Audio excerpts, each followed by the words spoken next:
Hi అండి, welcome to my channel.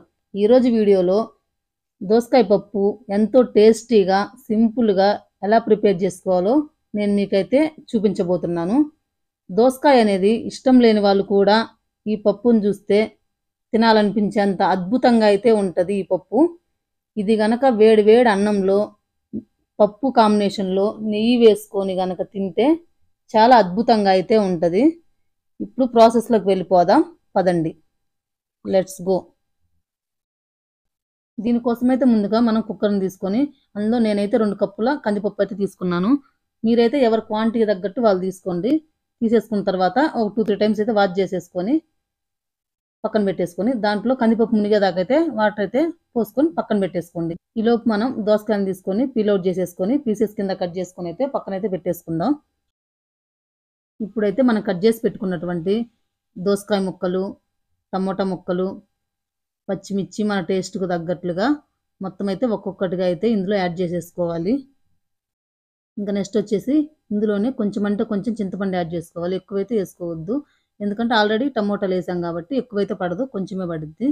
ఇంకా దీంట్లోనే కొంచెం పసుపు, ఇంకా అది పొంగకుండా కుక్కర్ అయితే విజిల్స్ పొంగకుండా ఉండడానికి కొంచెం ఆయిల్ యాడ్ చేసుకుంటే మంచిది. ఇంకా కుక్కర్ అయితే పెట్టేసుకొని గ్యాస్ అయితే ఆన్ చేసి పెట్టేసుకుందాం. ఇలా కుక్కర్ని గ్యాస్ మీద పెట్టేసుకున్న తర్వాత ఒక 5-6 విజిల్స్ అయితే రానివ్వాలి. అప్పుడే మెత్తగా అయితే ఉడికిపోతుంది. ఇంకా 5-6 విజిల్స్ వచ్చిన తర్వాత మనమైతే గ్యాస్ అయితే ఆఫ్ చేసేసుకొని ఇంకా కుక్కర్ని అయితే తీసేసుకొని పక్కనైతే పెట్టేసుకుందాం. ఇలా అయితే కుక్కర్ని తీసుకొని పక్కనైతే పెట్టేసుకున్న తర్వాత ఆ విజిల్ అంతా తీసేసుకొని పూర్తిగా కంప్లీట్గా విజిల్ అంతా పోయేదాకా తీసేసి ఇంకా మూత అయితే ఓపెన్ చేసి చూసి ఇంకా అట్లా అయితే ఉడికిపోవాలి. అట్లా బబుల్స్ వస్తే మంచిగా అయితే ఉడికిపోయినట్లు. ఇప్పుడు అందులో టేస్ట్కి తగినట్టు సాల్ట్ అయితే యాడ్ చేసేసుకొని మనం పప్పు గుత్తి తీసుకొని మెత్తగా అయితే స్మాష్ అయితే చేసేసుకోవాలి. ఇలా మెత్తగా అయితే వెనుపుకున్న తర్వాత మీకు ఈ పప్పు కన్సిస్టెన్సీ కనుక కొంచెం గట్టిగా కనుక అనిపిస్తే దీంట్లో కొంచెం అయితే వాటర్ యాడ్ చేసుకొని మళ్ళీ అయితే మంచిగా మెత్తగా అయితే వెనుపుకోండి. ఇంకా ఫైనల్గా అయితే ఇంకా మొత్తం ఇట్లా వేసుకున్న తర్వాత ఫైనల్గా పప్పు అయితే ఈ కన్సిస్టెన్సీలో అయితే ఉండాలి.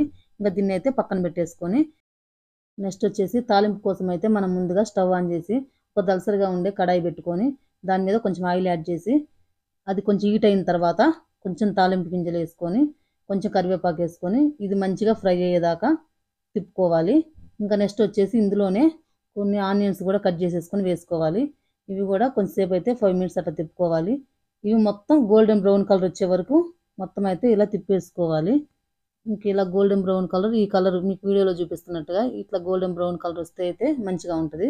ఇంక ఇలా గోల్డెన్ బ్రౌన్ కలర్ వచ్చి మొత్తం వేగిపోయిన తర్వాత తాలింపు అంతా ఆ పప్పు అయితే ఆ కళాయిలోకి ట్రాన్స్ఫర్ చేసేసుకోండి. చేసేసుకొని మొత్తం అంతా ఒకసారి తిప్పేసుకున్న తర్వాత ఇంకా సిమ్లో పెట్టేసి ఒక 5 మినిట్స్ అయితే మళ్ళీ మూత పెట్టేసి మగ్గనివ్వండి. ఇంకా తర్వాత అయితే ఆఫ్టర్ 5 మినిట్స్ మూత ఓపెన్ చేసి చూసి ఫైనల్గా అయితే మనం కొత్తిమీరతో గార్నిష్ చేసుకొని మళ్ళీ తిప్పేసుకొని ఒక 5 మినిట్స్ అయితే మళ్ళీ మగ్గించి దించి పక్కన పెట్టుకోవాలి. ఇప్పుడు ఎంతో టేస్టీ అయినటువంటి పప్పు అయితే మనకు రెడీ అయిపోయింది. ఈ వీడియో కనుక మీకు నచ్చినట్లయితే ప్లీజ్ లైక్ చేయండి, షేర్ చేయండి, కామెంట్ చేయండి, సబ్స్క్రైబ్ అయితే చేసుకోండి.